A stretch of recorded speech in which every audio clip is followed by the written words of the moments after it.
Today we're making chow mein, literally stir-fry noodles, which pronounced in Mandarin Chinese will sound more like chow mein. Not just regular stir-fry noodles, we're talking about the stir-fry noodles. Get the point? Do you get the point? So let's get started with this recipe. Remember that what we really need here is some veggies, some proteins, and of course the noodles, and some of the essential Chinese pantry that you should all have at home. You don't have anything like that? You don't have a Chinese pantry? Get a life.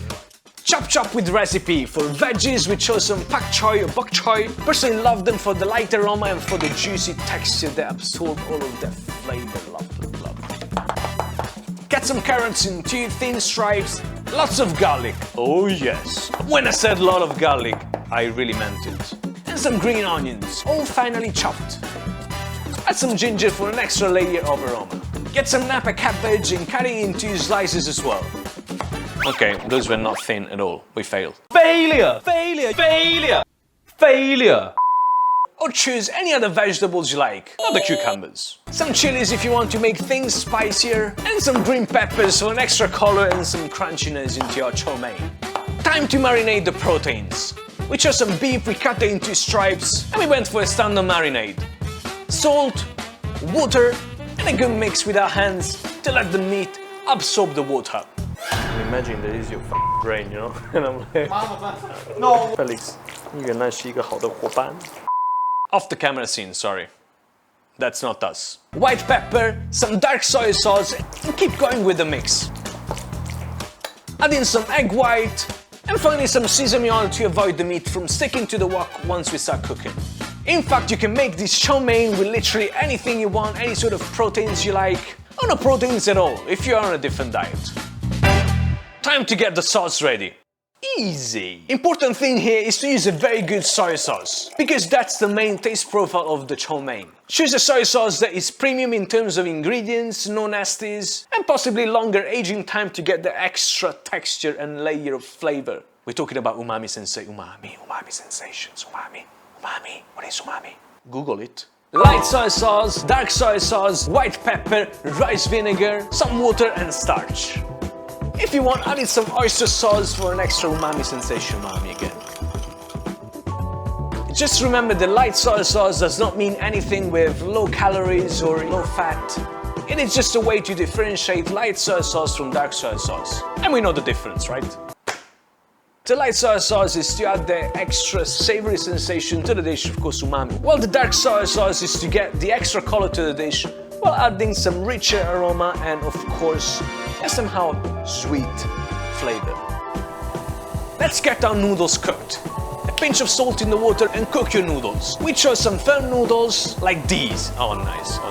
With egg or without egg is really up to you. But make sure you don't go for the thinner noodles because those are definitely going to break down during the cooking. Whenever the water starts to boil, add in some cold water to cool things down, keeping the noodles solid and tight. But for these firm noodles, you can even skip the process because it's not gonna change much. But just pick up this good habit with the noodles. Scoop the noodles out of the water and cool them down into some cold water. Then set aside, remove all the excess moisture with a tablecloth. Add some sesame oil on your noodles, give them a good mix, and this is going to help the noodles avoid sticking with each other. Cooking show on. Oil into a preheated wok, meat in, and let it sit for a while before flipping it. You don't need to cook it until well done, you just need the sort of medium rare kind of cooking here, because we're going to be placing back to the wok for the final stir. Preheated wok, oil in, and go aromatics. Garlic and onions. Let's start with the carrots. Once the carrots are sort of soft, go ahead with the green peppers and serve for a few minutes. Time for the pak choy.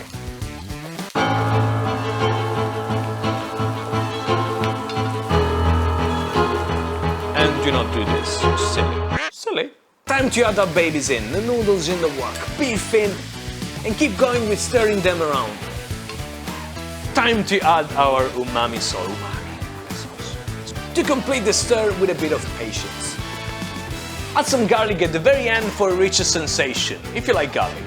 And of course some extra sesame oil because it's always good to add sesame oil on everything. You tried sesame oil on your coffee? That's quite something. Now it is the moment of truth.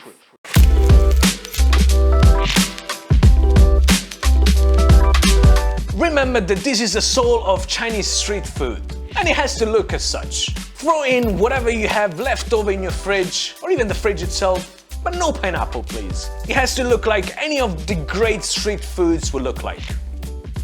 Let's just for a second talk about why all of us should learn how to make this dish. See, it's like learning how to make tomato and basil sauce pasta as a first step to say, I've made Italian food at home. At the same time, it is one of those dishes that you're gonna be finding yourself making really often at home during weekends, night munchies, late breakfast. It's super easy and extremely versatile because you can really make your own here. Not like spaghetti with tomato and basil. I guess no Italians will be really happy with spaghetti with tomato sauce and some chicken.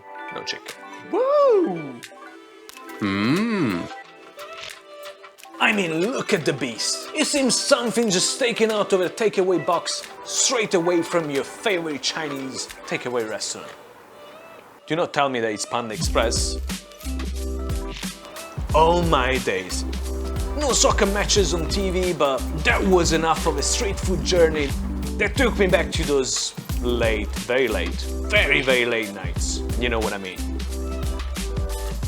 Beijing, Beijing. You know the song, right? We'll put the lyrics, a link down here.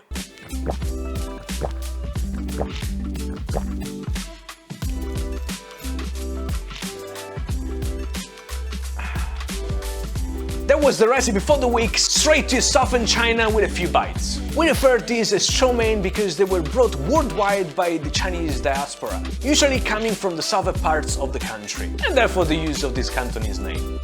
We can state that there will not even be a category for stir-fry noodles without chow mein. This simple classic dish is going to take your noodles to the moon. Not like the Dogecoin did, right? Sorry. Remember to subscribe to our channel by pressing the notification bell at the bottom, while pressing the like button like it was your favorite button, because it is, right?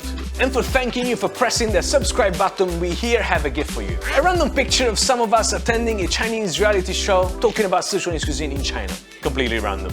We're gonna be connecting the dots between you and Chinese cuisine. In the meantime, just remember that once we reach 5k subscribers, we're gonna be throwing a massive online party with all our foodies, the whole community all together. And do not forget to visit our online store www.chineat.shop because we're gonna be inspiring with some of the most interesting kits of Chinese cuisine ever.